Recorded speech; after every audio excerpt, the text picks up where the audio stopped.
Welcome to Jersey Reads the Classics, an audiobook podcast delving into the finest works of our literary masters. Unfortunately, it's read by this woman. What the hell? Who cares? Let's go on an adventure. Hello, and welcome back to Jersey Reads the Classics with me, your host, Rosa DeCandia.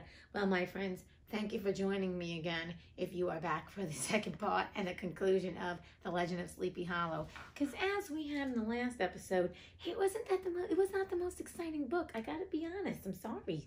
Washington Irving, you're dead. If you weren't dead, I'd tell you to your face. Not the most interesting book. But I digress. Anyway, my friends, as you know, I'm dressed up to be like a cross between a witch and Wednesday Addams. But without any further ado, let us get to the exciting, please let it be exciting, conclusion of The Legend of Sleepy Hollow by Washington Irving. Brom, who had a degree of rough chivalry in his nature, would fain have carried matters to open warfare and have settled their pretensions to the lady according to the mode of those most concise and simple reasoners, the knights errant of yore, by single combat. But Ichabod was too conscious of the superior might of his adversary to enter the lists against him. Of course, he wasn't going to fight, Brom for the hand of Katrina Van Tassel because he knows he wasn't going to win. I mean, at this point, I don't think Ichabod could get Katrina Van Tassel. But in his own mind, at least he's not going down, we said this before, without a fight. Because remember, it's Brom, the rogue, Bones. It's really called Brom Bones, but supposedly I'm likening him to Captain Hook. All right. He had overheard a boast of Bones that he would double the schoolmaster up and lay him on a shelf of his own schoolhouse. And he was too wary to give him an opportunity. There was something extremely provoking in this obstinately pacific system. It left Brom no alternative but to draw upon the funds of rustic waggery in his disposition and to play off boorish practical jokes upon his rival. Ichabod became the object of whimsical persecution to Bones and his gang of rough riders. They harried his hitherto peaceful domains, smoked out his singing school by stopping up the chimney, broke into the schoolhouse at night in spite of its formidable fastenings of withe and window stakes, and turned everything topsy-turvy so that the poor schoolmaster began to think all the witches in the country held their meetings there. Brom was scaring the shit out of Ichabod. I'm going to try to scare the shit out of Ichabod out of town. But what was still more annoying, Brom took all opportunities of turning him into ridicule in presence of his mistress, and had a scoundrel dog whom he taught to whine in the most ludicrous manner, and introduced as a rival of Ichabod's to instruct her in psalmody. Aw, that is mean. Just because, listen, Brom Bones, you're hot. You got it going on. She ain't gonna go for Ichabod Crane over you. You just being foolish. Because at the end of the day, it's like Ichabod don't stand a chance with Katrina with you around. But you know what? That doesn't mean that Brom is the smartest tool in the shed. That's all I'm saying. In this way, matters went on for some time, without producing any material effect on the relative situations of the contending powers. On a fine autumnal afternoon, Ichabod, in pensive mood, sat enthroned on the lofty stool from whence he usually watched all the concerns of his little literary realm. In his hand he swayed a ferule, that scepter of despotic power. The birch of justice reposed on 3 nails behind the throne, a constant terror to evildoers, while on the desk before him might be seen sundry contraband articles and prohibited weapons detected upon the persons of idle urchins, such as half-munched apples, pop-guns, whirligigs, fly cages, and whole legions of rampant little paper gamecocks. Good Lord, that's a lot to say that he was sitting there and took all the crap that the kids brought to school. Apparently, there had been some appalling act of justice recently inflicted, for his scholars were all busily intent upon their books, or slyly whispering behind them with one eye kept upon the master, and a kind of buzzing stillness reigned throughout the schoolroom. It was suddenly interrupted by the appearance of a man in a tow-cloth jacket and trousers, a round-crowned fragment of a hat, like the cap of Mercury, and mounted on the back of a ragged, wild, half-broken colt, which he managed with the rope by the way of halter. Can't you just say a man came to the door? Good God. He came clattering up to the school door with an invitation to Ichabod to attend a merrymaking or quilting frolic to be held that evening at Mynheer Van Tassel's. Ooh, we're going to a party. We're going to a party. All was now bustle and hubbub in the late quiet schoolroom. The scholars were hurried through their lessons without stopping at trifles. Those who were nimble skipped over half with impunity, and those who were tardy had a smart application now and then in the rear to quicken their speed or help them over a tall word. Books were flung aside without being put away on the shelves. Inkstands were overturned, benches thrown down, and the whole school was turned loose an hour before the usual time, bursting forth like a legion of young imps, yelping and racketing about the green and joy of their early emancipation. God, we used to love getting out. I remember the half days at school. Loved having half days, like in the end of the school year, or having snow days. That is the one thing as a kid growing up on the East Coast. Yeah, because in, the West Coast, you're not getting that, but you always got the snow days. The phone would ring at 6 in the morning or 6:30, and the house, the class mother would be making the phone calls and be like, there's no school today, and then you'd be like, yes. But that was so many moons ago,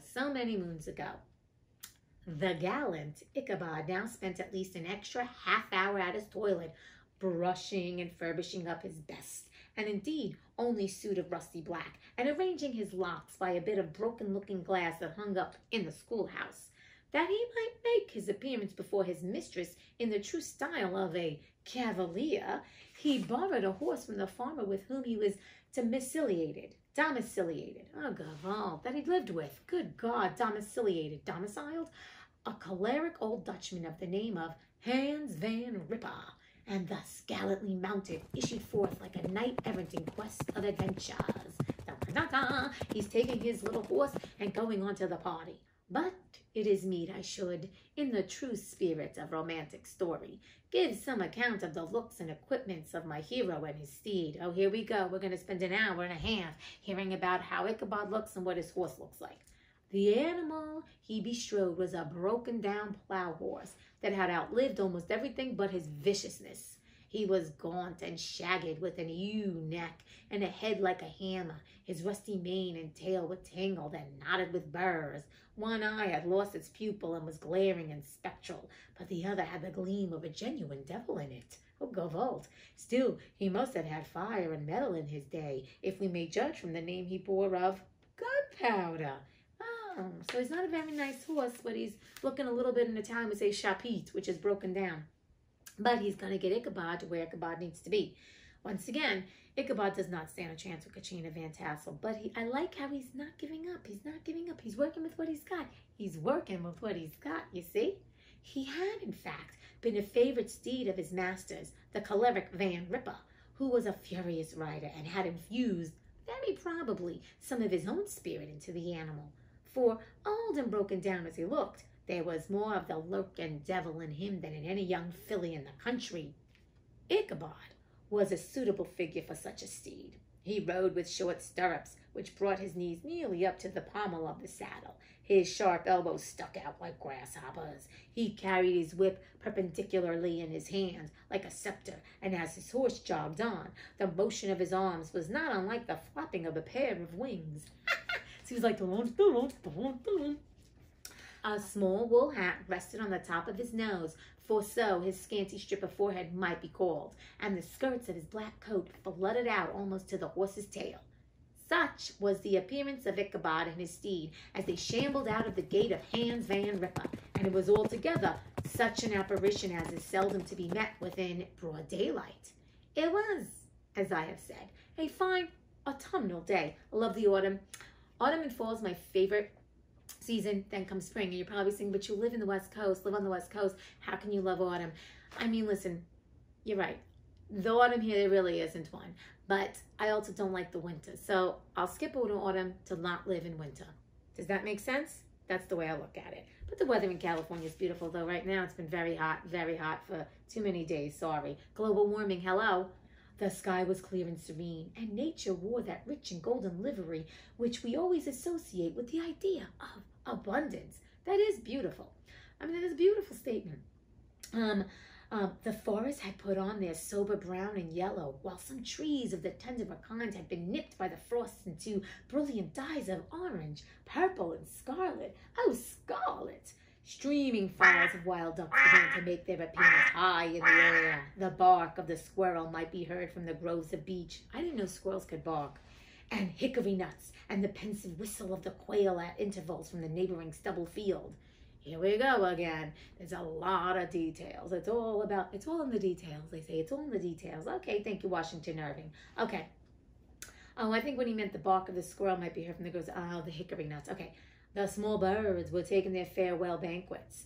In the fullness of their revelry, they fluttered, chirping and frolicking from bush to bush and tree to tree, capricious from the very profusion and variety among them. There was the honest cock robin, the favorite game of young sportsmen, with its loud, querulous notes, and the twittering blackbird flying in sable clouds, and the golden-winged woodpecker with his crimson crest, his broad-backed lordship, and splendid plumage, and the cedar bird with its red-tipped wings and yellow-tipped tail, and its little Montenero cap of feathers.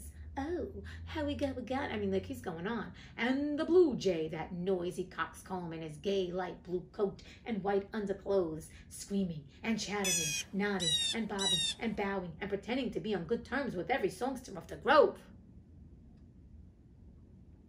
Good Lord, can we just get to the friggin' story, Washington Irving? Get to the story, cut to the chase. As Ichabod jogged slowly on his way, his eye, ever open to every symptom of culinary abundance, ranged with delight over the treasures of jolly autumn. On all sides he beheld vast store of apples. I like apples with peanut butter or almond butter. Some hanging in oppressive opulence on the trees, some gathered into baskets and barrels for the market, others heaped up in rich piles for the cider press. Even the apples get their own friggin' paragraph. Good God!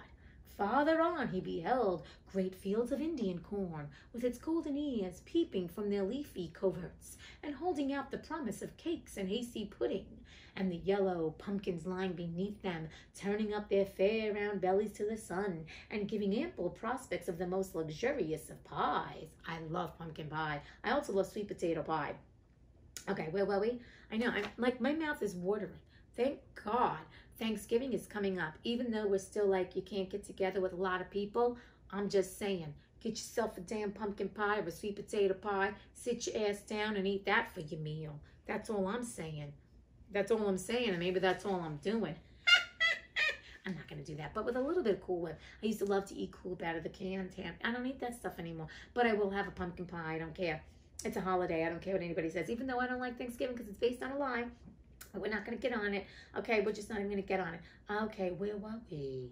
And anon, he passed the fragrant buckwheat fields, breathing the odor of the beehive. And as he beheld them, soft anticipations stole over his mind of dainty slapjacks, well buttered and garnished with honey or treacle by the delicate little dimpled hand of Katrina Van Tassel. So I like pumpkin. I like flapjacks too. I'm not going to lie. And treacle, we learned in Alice in Wonderland, is like this sugary, not sauce, but kind of, yeah, it's like a maple syrup or something like that. It's like some sort of sweet sauce, but I think it's like amber in color. I think I want, yeah, like maple, treacle on flapjacks. It's maple syrup, duh. Anyway, but of course it's Katrina Van Tassel. This is what he's got in his mind, serving him. Of course, the chick's always serving him.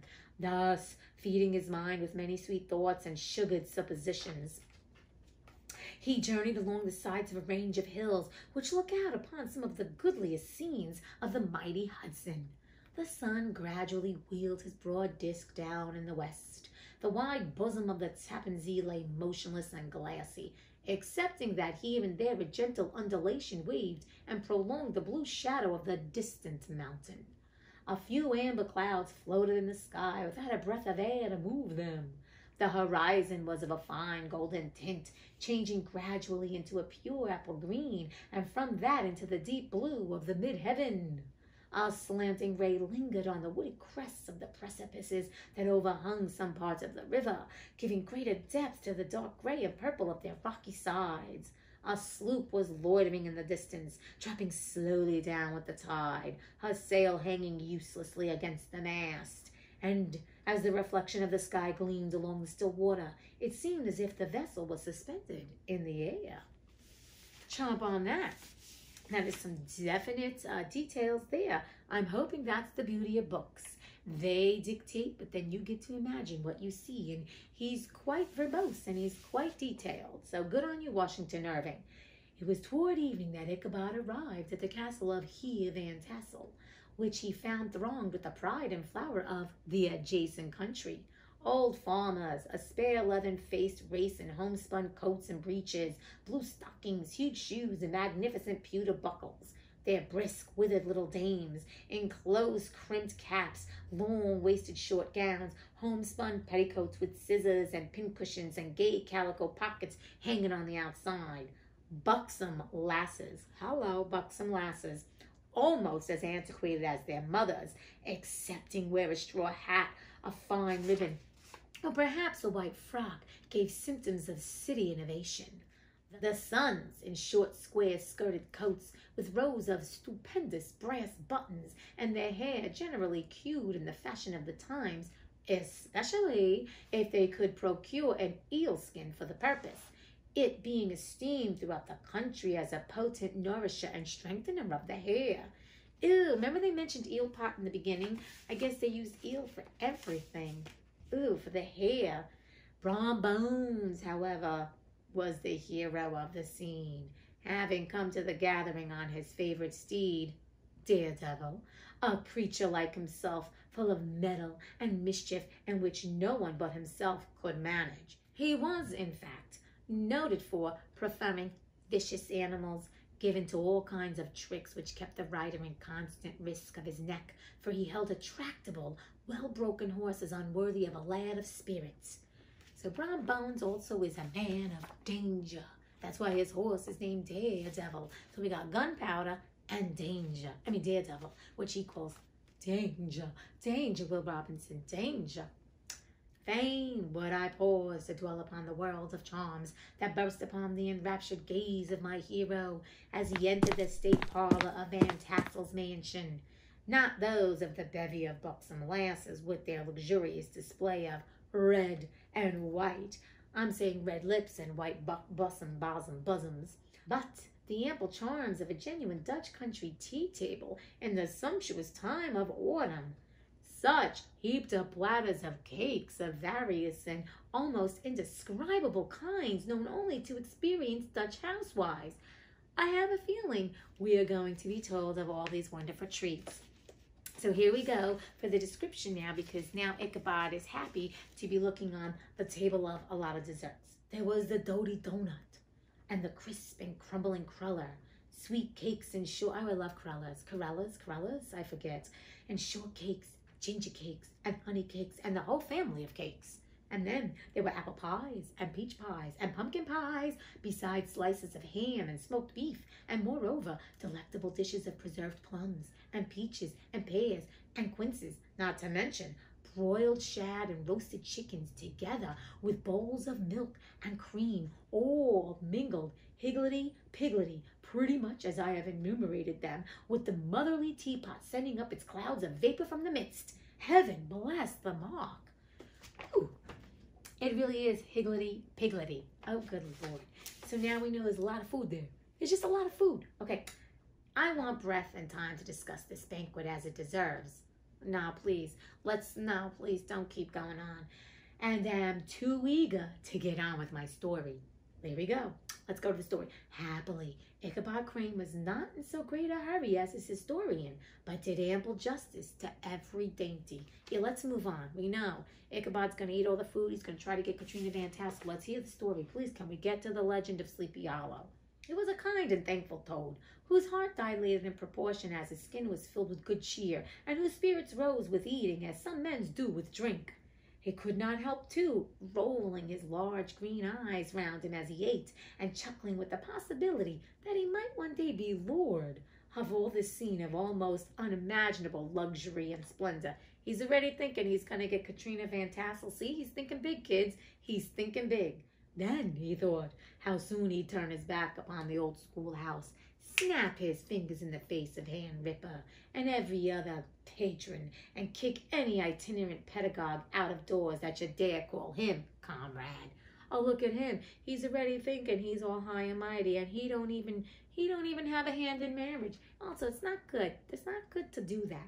To just like kick people aside. Hans Van Ripper gave you the damn use of gunpowder, and now you're gonna slap your fingers in his face? Not nice. Not nice, Ichabod. Old Baltus Van Tassel moved about among his guests with a face dilated with content and good humor, round and jolly as the harvest moon. His hospitable attentions were brief but expressive, being confined to a shake of the hand, a slap on the shoulder, a loud laugh, and a pressing invitation to fall to and help themselves. And now the sound of the music from the common room or hall summoned to the dance. The musician was an old gray-headed man who had been the itinerant orchestra of the neighborhood for more than half a century. His instrument was as old and battered as himself. The greater part of time he scraped on 2 or 3 strings, accompanying every movement of the bow with a motion of the head, bowing almost to the ground and stamping with his foot whenever a fresh couple were to start. Ichabod prided himself upon his dancing as much upon his vocal powers, so now he's a dancer too. Not a limb, not a fiber about him was idle, and to have seen his loosely hung frame in full motion and clattering about the room, you would have thought St. Vitus himself, that blessed patron of the dance, was figuring before you in person. So look at that. Ichabod Crane is like the man of the hour. He sings, he dances, he's the schoolmaster, and he dreams big, and he's not afraid to go after Katrina Van Tassel, and he likes to eat like an anaconda, right? Remember that? I'll never forget that. You see, I guess some things that Washington Irving is saying is really sticking in me. Oh, these eyeglasses are getting caught in my hair. It's driving me nuts. Okay. The lady of his heart was his partner in the dance, and smiling graciously in reply to all his amorous oglings, while Brom Bones, sorely smitten with love and jealousy, sat brooding by himself in one corner. Get up and dance, Brom Bones. That's all I'm going to say. Get up. I want to dance with somebody. She would have said yes to him. When the dance was at an end, Ichabod was attracted to a knot of the sager folks who, with old Van Tassel, sat smoking at one end of the piazza, gossiping over former times and drawing out long stories about the war. This neighborhood at the time of which I am speaking was one of those highly favored places which abound with chronicle and great men. The British and American line had run near it during the war. It had therefore been infested with refugees, cowboys, and all kinds of border chivalry. Just sufficient time had elapsed to enable each storyteller to dress up his tale with a little becoming fiction, and in the indistinctness of his recollection to make himself the hero of every exploit. Don't you love when people do that? They tell a story and they're the ones that look like the star of the show. But you know what they say? Be the star in your own sitcom. Don't be the guest star or the co-star, okay? So be the star in your own sitcom. I've said that before. Okay, and I'm going to say it again. There was the story of Duffe Martling, I don't know, D-O-F-F-U-E, a large blue-bearded Dutchman who had nearly taken a British frigate with an old iron 9-pounder from a mud breastwork, only that his gun burst at the 6th discharge. And there was an old gentleman who shall be nameless, being too rich a mynheer to be lightly mentioned, who, in the Battle of White Plains, being an excellent master of defense, parried a musket ball with a small sword, insomuch that he absolutely felt it whiz round the blade and glance off at the hilt, in proof of which he was ready at any time to show the sword with the hilt a little bent. No idea what the hell that's all about, but who cares? We're moving on. There were several more that had been equally great in the field, not one of whom but was persuaded that he had a considerable hand in bringing the war to a happy termination. But all these were nothing to the tales of ghosts and apparitions that succeeded. The neighborhood is rich in legendary treasures of the kind. Can we get to the friggin' ghost store? This is Halloween, my God. Local tales and superstitions thrive best in these sheltered, long-settled retreats, but are trampled underfoot by the shifting throng that forms the population of most of our country places. Besides, there is no encouragement for ghosts in most of our villages, for they have scarcely had time to finish their first nap and turn themselves in their graves before their surviving friends have traveled away from the neighborhood. so that when they turn out at night to walk their rounds, they have no acquaintance left to call upon. Oh, that's funny. That is funny. This is perhaps the reason why we so seldom hear of ghosts except in our long-established Dutch communities. The immediate cause, however, of the prevalence of supernatural stories in these parts was doubtless owing to the vicinity of Sleepy Hollow. There was a contagion in the very air that blew from that haunted region. It breathed forth an atmosphere of dreams and fancies infecting all the land. Yeah, he's very poetic, but can we just spit it out? Say it! Say it! Several of the Sleepy Hollow people were present at Phantassles, and, as usual, were doling out their wild and wonderful legends. Many dismal tales were told about funeral trains and mourning cries and wailings heard and seen about the great tree where the unfortunate Major Andre was taken and which stood in the neighborhood. Some mention was made also of the woman in white that haunted the dark glen at Raven Rock and was often heard to shriek on winter nights before a storm, having perished there in the snow. Oh my goodness. Ooh.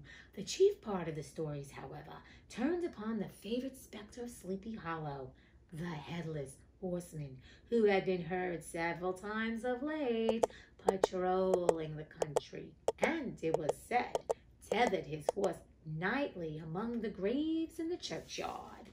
The sequestered situation of this church seems always to have made it a favorite haunt of troubled spirits.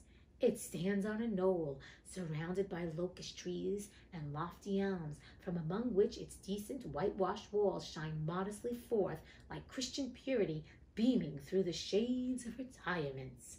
A gentle slope descends from it to a silver sheet of water, bordered by high trees, between which peeps may be caught at the blue hills of the Hudson. To look upon its grass-grown yard, where the sunbeams seem to sleep so quietly, one would think that there at least the dead might rest in peace. On one side of the church extends a wide woody dell, along which raves a large brook among broken rocks and trunks of fallen trees. Over a deep black part of the stream, not far from the church, was formerly thrown a wooden bridge.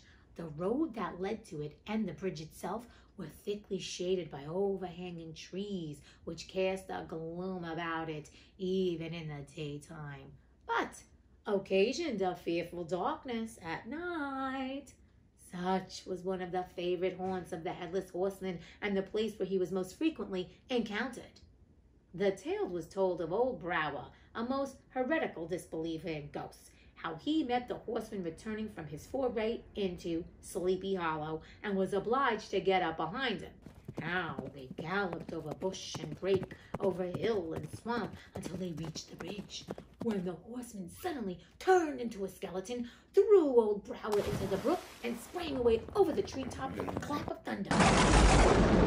Finally, we get somebody talking about the legend of the Headless Horseman. My God, I'm sick of hearing about the food that I can't eat, and I'm sick of hearing about these people and all this other stuff. Let's get to the goods. We're getting to the goods. Okay, I'm going on. This story was immediately matched by a thrice marvelous adventure of Brom Bones, who made light of the galloping Hessian as an errant jockey.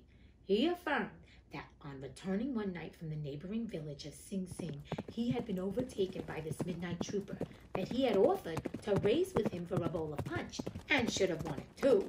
But Daredevil beat the goblin horse all hollow. But just as they came to the church bridge, the Hessian bolted and vanished in a flash of fire. Oh, I love it. All these tales, told in that drowsy undertone with which men talk in the dark, the countenances of the listeners only now and then receiving a casual gleam from the glare of a pipe, sank deep in the mind of Ichabod. He repaid them in kind with large extracts from his invaluable author, Cotton Mather, and added many marvelous events that had taken place in his native state of Connecticut, and fearful sights which he had seen on his nightly walks about Sleepy Hollow. The revel now gradually broke up. The old farmers gathered together their families and their wagons, and were heard for some time rattling along the hollow roads and over the distant hills. Some of the damsels mounted on pillions behind their favorite swains, and their light-hearted laughter mingling with the clatter of hoofs, echoed along the silent woodlands, sounding fainter and fainter until they gradually died away, and the late scene of noise and frolic was all silent and deserted. Now we're finally coming to the goods. Ichabod only lingered behind, according to the custom of country lovers, to have a tete-a-tete with the heiress. Fully convinced that he was now on the high road to success he thought he was in like Flynn. What passed at this interview I will not pretend to say, for in fact I do not know. Something, however, I fear me, must have gone wrong, for he certainly sallied forth after no very great interval, with an air quite desolate and chapfallen. Ah, these women, these women! Could that girl have been playing off any of her coquettish tricks? Was her encouragement of the poor pedagogue all a mere sham to secure her conquest of his rival? Heaven only knows, not I. Oh, there you go. See, she was just using him because she wants Brom Bones, and so she was entertaining him. And I don't agree with this, so that Brom Bones would be like, I gotta get on this and I gotta get on Katrina before this jackwad gets in. But she made it look like she even was going to give that poor pedagogue, Ichabod Crane, a chance. We all knew she wasn't. All right, Ichabod Crane, smart as a schoolmaster, but not so smart in the tales of life. Let it suffice to say, Ichabod stole forth with the air of one who had been sacking a hen roost rather than a fair lady's heart. Without looking to the right or left to notice the scene of rural wealth on which he had so often gloated, he went straight to the stable and with several hearty cuffs and kicks roused his steed most uncourteously from the comfortable quarters in which he was soundly sleeping, dreaming of mountains of corn and oats and whole valleys of timothy and clover. Even we get a bit about Gunpowder's dreams. Let's move on. It was the very witching time of night that Ichabod, heavy-hearted and crestfallen, pursued his travels homewards along the sides of the lofty hills which rise above Tarrytown, and which he had traversed so cheerily in the afternoon. Oh yes, he went with great intentions, and now he goes home disappointed. He had too many high expectations. You know what? I don't like to say don't have expectations, but when your expectations are too high, you get disappointed. It's better to be in the moment, let things happen spontaneously, and then be surprised. That's all I'm going to say. And there is actually a lot of woo-woo in this, but we're not doing the woo-woo. Okay, let's go. The hour was as dismal as himself.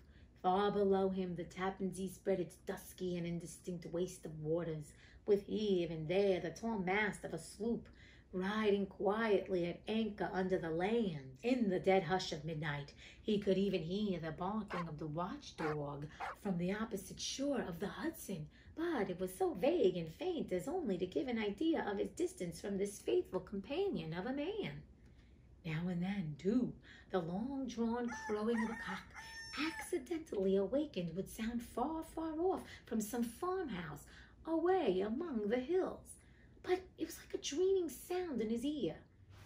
No signs of life occurred near him, but occasionally the melancholy chirp of a cricket, or perhaps the guttural twang of a bullfrog from a neighboring marsh, as if sleeping uncomfortably and turning suddenly in his bed.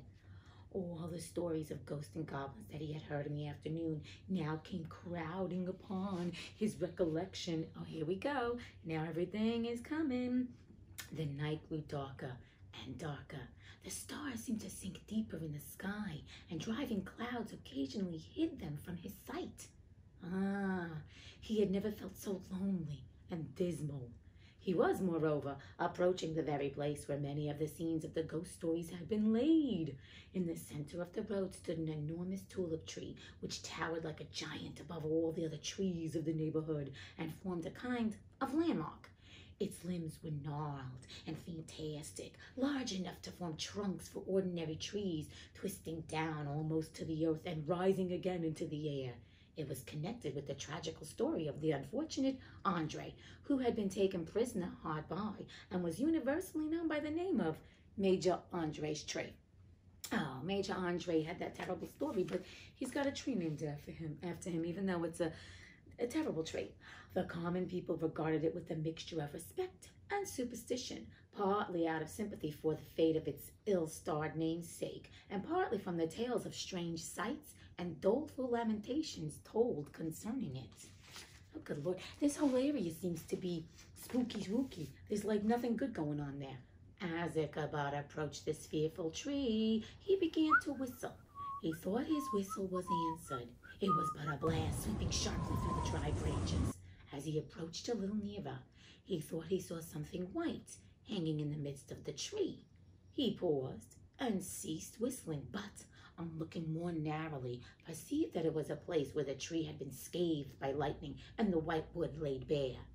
Suddenly, he heard a groan. His teeth chattered, and his knees smote against the saddle. It was but the rubbing of one huge bough upon another as they were swayed about by the breeze.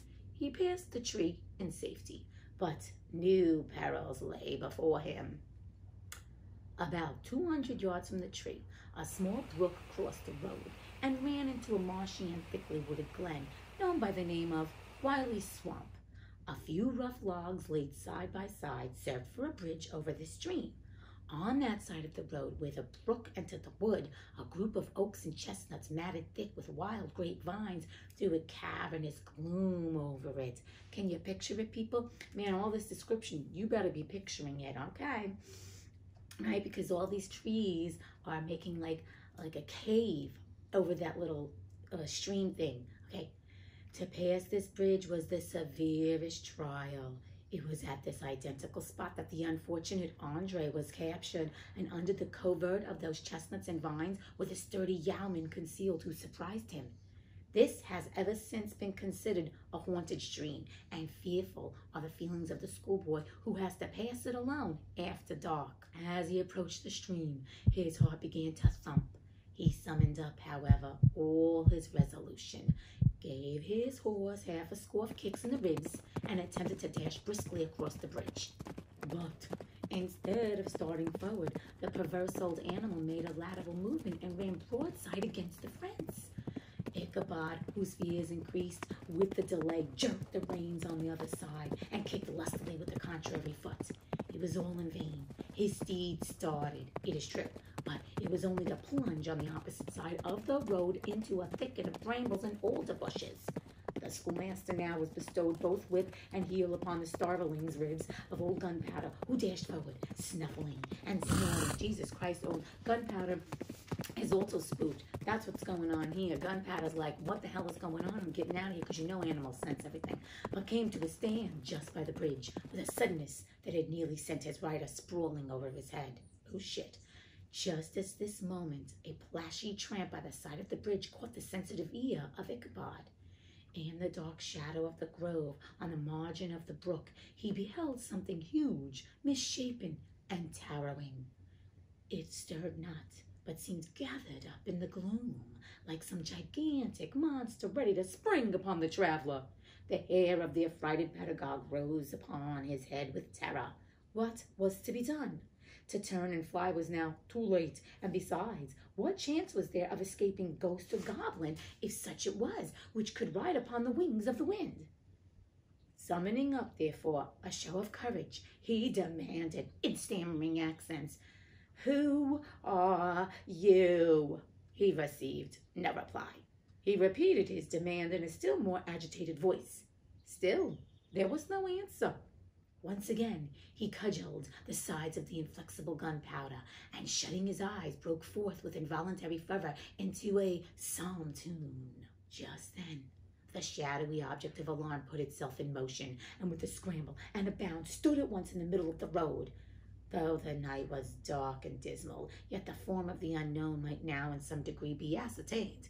He appeared to be a horseman of large dimensions, and mounted on a black horse of a powerful frame. He made no offer of molestation or sociability, but kept aloof on one side of the road, jogging along the blind side of Gunpowder, who had now got over his fright and waywardness. Ichabod, who had no relish for the strange midnight companion, and bethought himself of the adventure of Brom Bones with the galloping Hessian, now quickened his steed in hopes of leaving him behind. The stranger, however, quickened his horse to an equal pace. Ichabod pulled up and fell into a walk, thinking to lag behind. The other did the same. His heart began to sink within him. He endeavored to resume his psalm tune, but his parched tongue clove to the roof of his mouth, and he could not utter a stave. Oh, shit. So he wants to sing. You know what happens? Like you sing to yourself when you're kind of feeling scared and shit. Well, nothing's happening for poor Ichabod. This does not sound like it's boding well for Ichabod. Oh, good Lord. Poor Ichabod. There was something in the moody and dogged silence of this pertinacious companion that was mysterious and appalling. It was soon fearfully accounted for.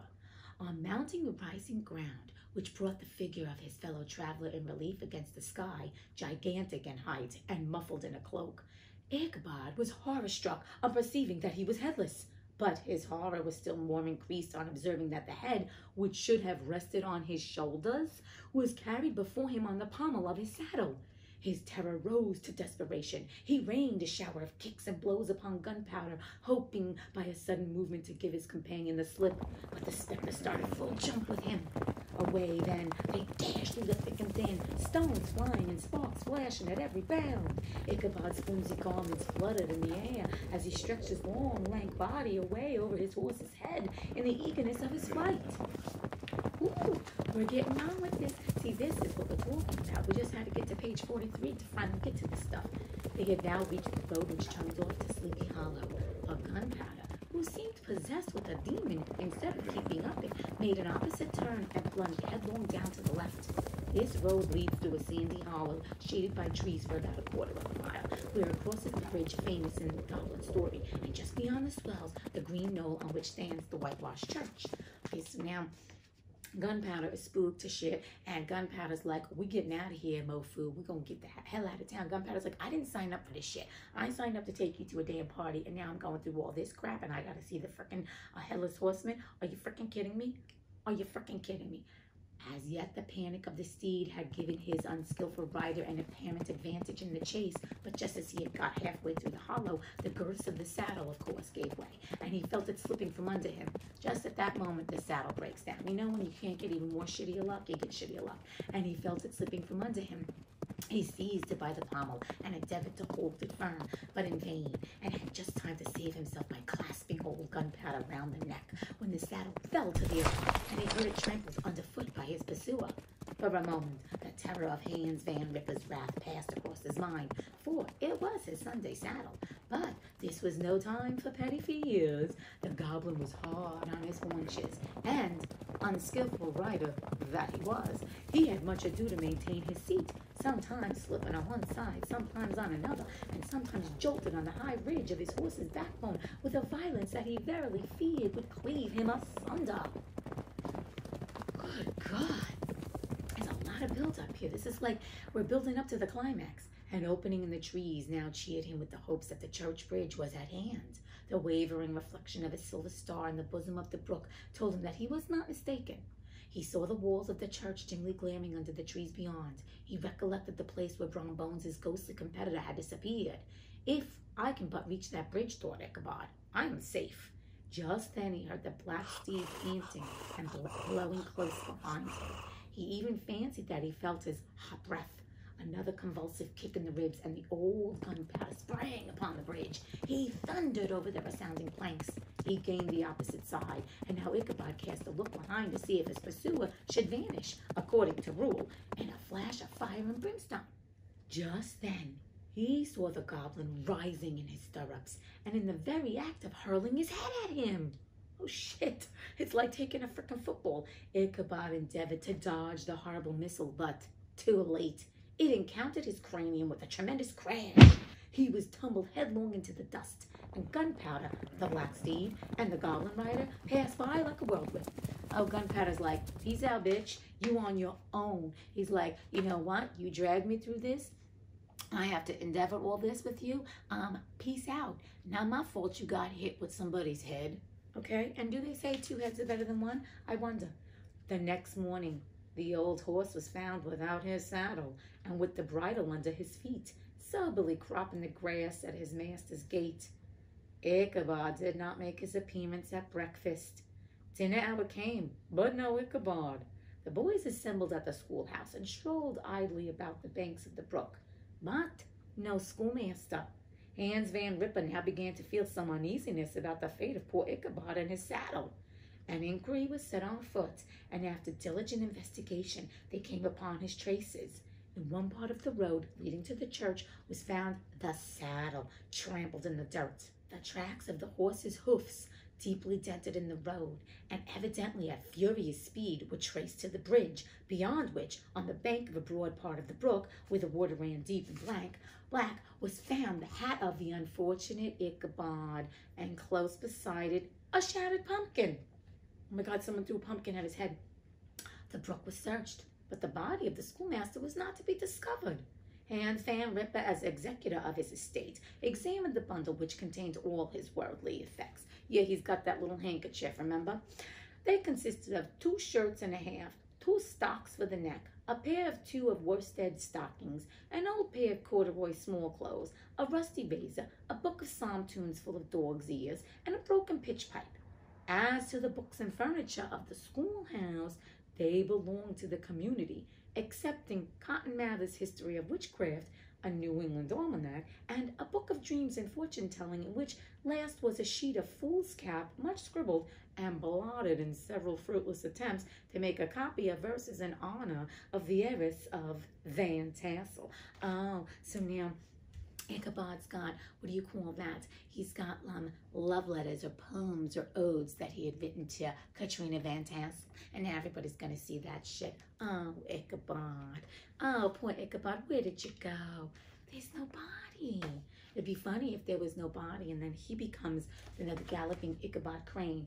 Okay, where was I? These magic books and the poetic scroll were forthwith consigned to the flames by Hans Van Ripper, who, from that time forward, determined to send his children no more to school, observing that he never knew any good come of the same reading and writing. Oh my God. He was so close-minded, didn't realize it was just because Ichabod was into witchcraft. Well, he really wasn't, because if he was into witchcraft, he wouldn't have been killed by the headless horseman. Whatever money the schoolmaster possessed, and he had received his quarter's pay but a day or 2 before, he must have had about his person at the time of his disappearance. The mysterious event caused much speculation at the church on the following Sunday. Here we go, gossip, gossip, gossip. Knots of gazers and gossips were collected in the churchyard, at the bridge, and at the spot where the hat and pumpkin had been found. The stories of Brower, of Bones, and a whole budget of others were called to mind, and when they had diligently considered them all and compared them with the symptoms of the present case, they shook their heads and came to the conclusion that Ichabod had been carried off by the galloping Hessian. Poor Ichabod. I mean, it's not his fault. As he was a bachelor and in nobody's debt, nobody troubled his head any more about him. The school was removed to a different quarter of the hollow, and another pedagogue reigned in his stead. Bye, Ichabod. Goodbye, Ichabod Crane. You came and went. You see, you know what? People just move on. It is true, an old farmer who had been down to New York on a visit several years after, and from whom this account of the ghostly adventure was received, brought home the intelligence that Ichabod Crane was still alive, that he had left the neighborhood partly through fear of the goblin and Hans Van Ripper, and partly in mortification at having been suddenly dismissed by the heiress, that he had changed his quarters to a distant part of the country, had kept school and studied law at the same time, had been admitted to the bar, turned politician, electioneered, written for the newspapers, and finally had been made a justice of the 10-pound court. I like this story. So they're saying Ichabod left his old life, took off. In those days, you couldn't get tracked anyway, and was like, screw you, Sleepy Hollow. You know what? You did nothing good for me. So maybe Ichabod did become something else. Maybe he had his money on him. They mentioned that he had his money, and there was no body. And the Galloping Hessian doesn't take prisoners. We've never heard of the Galloping prisoner. You know, Hessian taking prisoners. Brom Bones, too, who shortly after his rival's disappearance conducted the blooming Katrina in triumph to the altar, was observed to look exceedingly knowing whenever the story of Ichabod was related, and always burst into a hearty laugh at the mention of the pumpkin, which led some to suspect that he knew more about the matter than he chose to tell. The old country wives, however, who are the best judges of these matters, maintain to this day that Ichabod was spirited away by supernatural means. and it is a favorite story often told about the neighborhood round the winter evening fire. Oh, poor Ichabod. He became the rich housewives of Sleepy Hollow's favorite little tale to tell. That's all he was. It was nothing more. The bridge became more than ever an object of superstitious awe, and that may be the reason why the road has been altered of late years so as to approach the church by the border of the mill pond. The schoolhouse, being deserted, soon fell to decay and was reported to be haunted by the ghost of the unfortunate pedagogue, and the ploughboy, loitering homeward of a still summer evening, as often fancied his voice at a distance, chanting a melancholy psalm tune among the tranquil solitudes of Sleepy Hollow. Oh. Postscript. Found in the handwriting of Mr. Knickerbocker.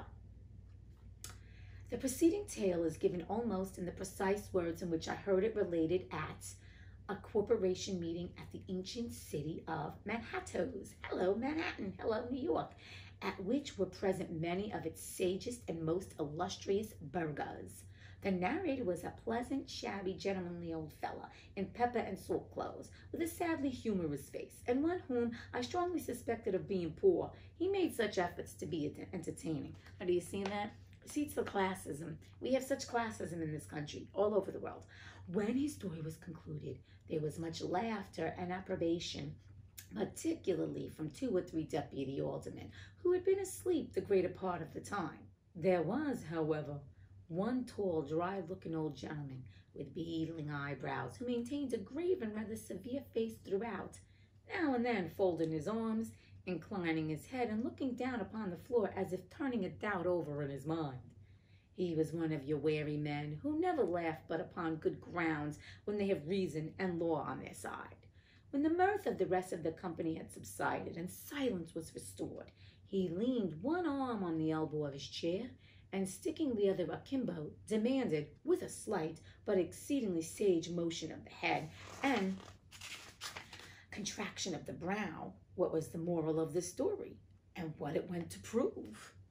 The storyteller, who was just putting a glass of wine to his lips as a refreshment after his toils, paused for a moment, looked at his inquirer with an air of infinite deference, and, lowering the glass slowly to the table, observed that the story was intended most logically to prove that there is no situation in life but has its advantages and pleasures, provided we will but take a joke as we find it.